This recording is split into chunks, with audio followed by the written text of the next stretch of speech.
बताइए, आज प्रेस वार्ता की आपने। देखिए, 10 साल मुजफ्फरनगर की जनता ने मुझे सांसद के रूप में काम करने का अवसर दिया और कुछ बड़े काम इस 10 साल में मैं मुजफ्फरनगर जनपद में कर पाया।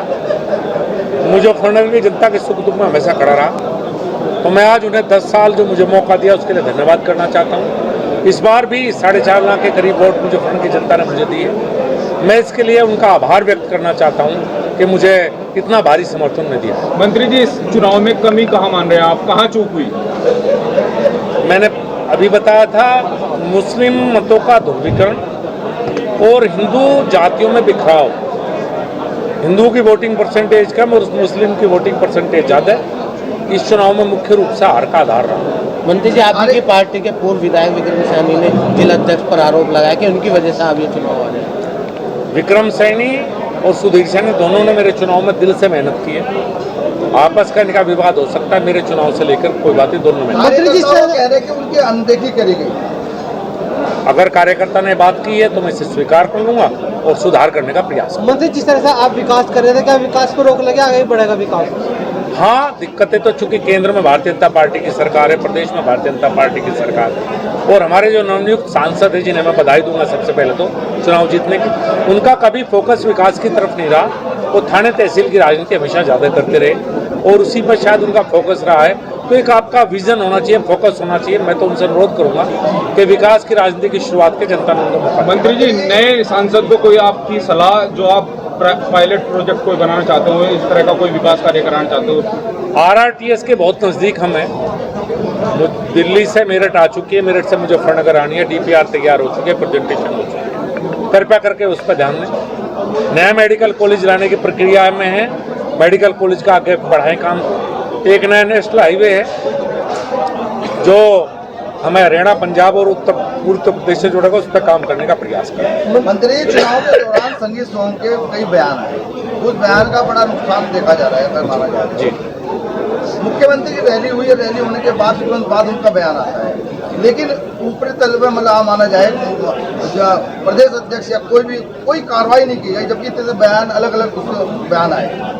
हाँ, मैं उम्मीद करता हूँ कि कार्रवाई होनी चाहिए थी और आगे भी उम्मीद रखूंगा अपनी पार्टी से कि जो बिल्कुल खुले तौर पर जिन्हें समाजवादी पार्टी का चुनाव लड़ा है और यहाँ बड़ी पोजीशन लिए हुए हैं और सरकारी सुविधाएं भी ले रहे हैं, तो कृपया करके पार्टी, मेरा निवेदन रहेगा, पार्टी उस पर शायद ध्यान देगी और कार्रवाई निश्चित। मंत्री जी, समाजवादी पार्टी के संसद जीतने के बाद हिंदू महिला के साथ छेड़छाड़ी घटना बढ़ी है, एक वीडियो वायरल हुआ था जाट कॉलोनी का, क्या कहेंगे आप इस बारे में? कुछ लोगों को गलतफहमी हो गई थी कि सांसद बन गए तो बहुत बड़े बन गए। वो गलतफहमी पुलिस ने दूर कर दी है। मैं लगातार पुलिस के संपर्क में हूँ। सरकार प्रदेश में योगी जी के ऊपर मोदी जी की है, तो जिनके मन में गलतफहमियां वो निकाल दें। सरकार भारतीय जनता पार्टी की। मंत्री जी, पूर्व विधायक संजीव सोम ने कहा था कि एक बयान बहुत वायरल हुआ उनका कि स्तर नहीं है आपसे बात करने का, ऐसा क्या है इस तरह? अब ये तो मैं कह नहीं सकता। मैं PhD हूँ वेटनरी साइंसेज में, 2 बार मुजफ्फरनगर का सांसद रहा हूँ, 8.5 साल केंद्रीय मंत्री रहा हूँ, सरकारी नौकरी में भी रहा हूँ। कृपया करके स्तर तो मुझे शिक्षा से होता है, उससे होता है, उनका शिक्षा का पूछा है, स्तर आप ही जोड़ लें, किसका स्तर कहाँ है। ठीक है। मेरे याद आ गया, लेकिन मैं आपको सुनाना चाहूंगा कबीर रहन, मेरा पानी उतरता देख किनारे पर घर मत बना लेना, मैं समंदर हूं, लौट के जरूर आऊंगा। बहुत आभार है।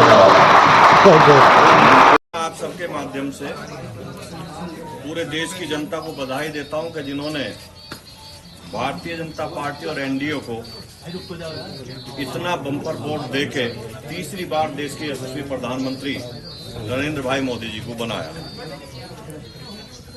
मैं आज आपको बुलाने का एक विषय था कि कल हमारे पूर्व सांसद जी ने एक प्रेस की है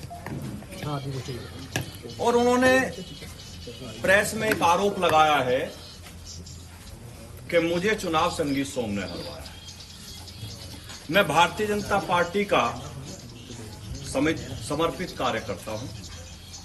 मैं भारतीय जनता पार्टी का वो कार्यकर्ता हूं कि जब उत्तर प्रदेश की सरकार ने आतंक मचाया हुआ था, समाजवादी पार्टी की सरकार ने, तब भी अपने उत्तर प्रदेश की जनता की बात हर फोरम पर उठाई। मेरे लोगों पर अखिलेश सरकार ने गोली चलवाई, मेरे लोगों ने गोली खाई, मेरे परिवार पे मुकदमे हुए, मुझ पे खुद आतंकवाद तक के मुकदमे अखिलेश सरकार ने लगाए, मुझे जेल में रखा गया, 700-800 किलोमीटर दूर मुझे जेल में ले जाया गया और उस जेल को खाली करा दिया गया जिससे मेरा मनोबल टूटे। मैं भारतीय जनता पार्टी का बिल्कुल समर्पित कार्यकर्ता हूं। चुनाव हराने और जिताने का विषय किसी के दिमाग में आता हो तो वो गलत है।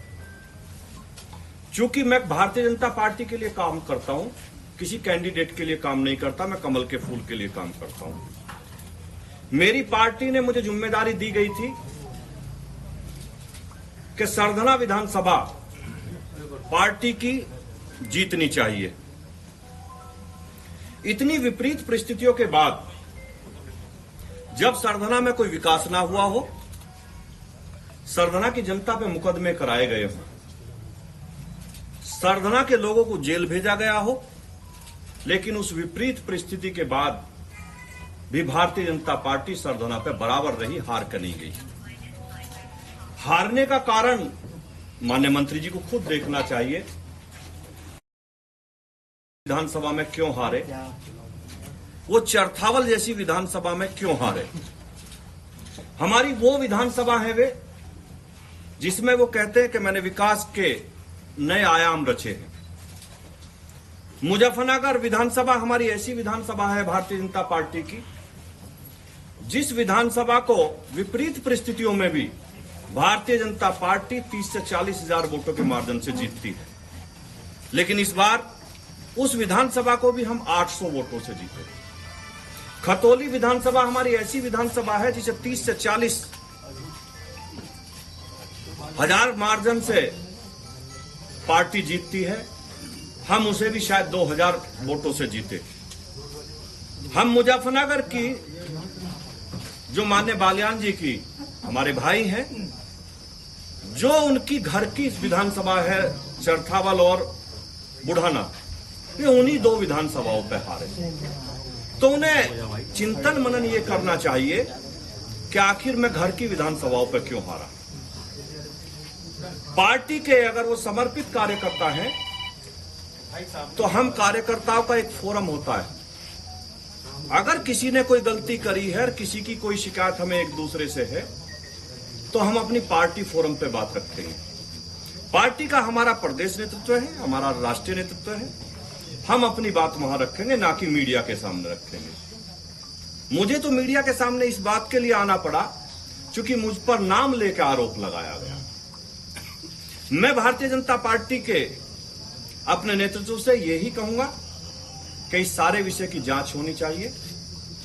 मैं भी 2022 में चुनाव हारा था। कारण क्या है मैं कुछ नहीं कहूंगा, लेकिन मैंने पार्टी को अपनी बात बताई और पार्टी ने उसकी जांच की होगी या कर रही होगी। मैंने कभी भी मीडिया के सामने हार का ठीकरा किसी के सिर पर नहीं फोड़ा के। मैं संजीव बालियान जी को भी यही सलाह देना चाहता हूं कि पार्टी के कार्यकर्ता के तरीके से आप अपनी बात रखिए, पार्टी फोरम पर रखिए, मीडिया के सामने मत रखिए, क्योंकि हम घर की लड़ाई बाहर नहीं ले जा सकते। और मैं विपरीत परिस्थितियों में, मेरी पर्सनल नाराजगी होने के बावजूद मैंने संजीव बालियान जी को सरधना पर चुनाव नहीं हारने दिया। मैंने इतनी मेहनत करी, कार्यकर्ता लगने के लिए तैयार नहीं थे।